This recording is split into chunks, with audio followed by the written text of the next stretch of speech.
my family in the shelter of the Most High.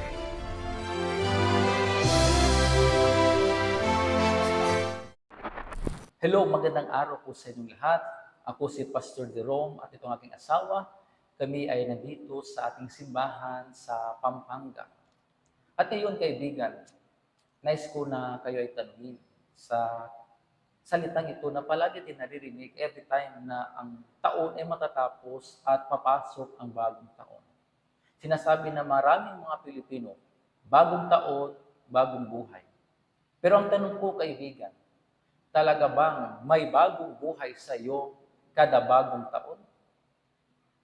Marahil marami sa inyo hindi sasang-ayon sa sasabihin ko na ang totoo, kada bagong taon, walang bagong buhay ang nangyayari sa maraming mga Pilipino. Siguro isa ka sa mga taong ito na umaasa na kada bagong taon ay mayroong bagong buhay para sa iyo. But taon-taon, ikaw ay nabibigo.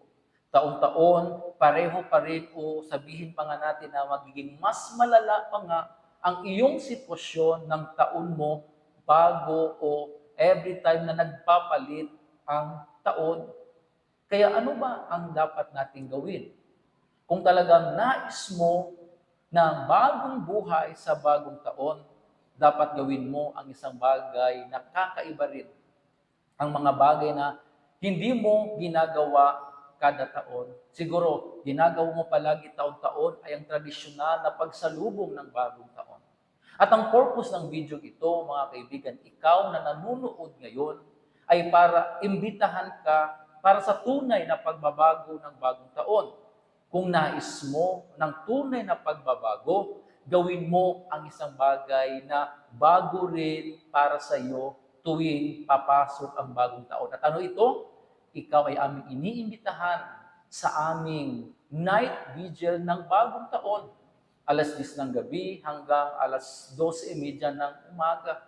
Kaya ikaw na malapit dito sa Pampanga, inimbitahan namin kayo para salubungin ang bagong taon na kasama ang Panginoong Diyos. Dahil naniniwala kami na sa bagong taon na ito, kapag pumasok ka nasa presensya ng Diyos, maraming pagbabago na mangyayari sa buhay mo. Kasi yung Diyos yung nangako neto. Kapag inunan natin siya, lahat ng bagay ay idadagdag niya sa buhay natin. Kaya kaibigan, ano pa inaantay mo? Naniniwala kami na yung bagong taon mo ay talagang bagong buhay. Siguro sinasabi mo, Pastor, gusto ko rin na makasama ang aking pamilya. Siguro ikaw ay miyembro na ng simbahan. At hindi mo ginagawa ito taon-taon ng pagpasok ng bagong taon. Dahil sinasabi mo, Pastor, pupunta ako kasama ang pamilya ko. Pero hindi sila sumasama sa akin taon-taon ng night vigil natin. So anong dapat mong gawin? Gusto mo ng different sa taong 2025? So pumunta ka mag-isa.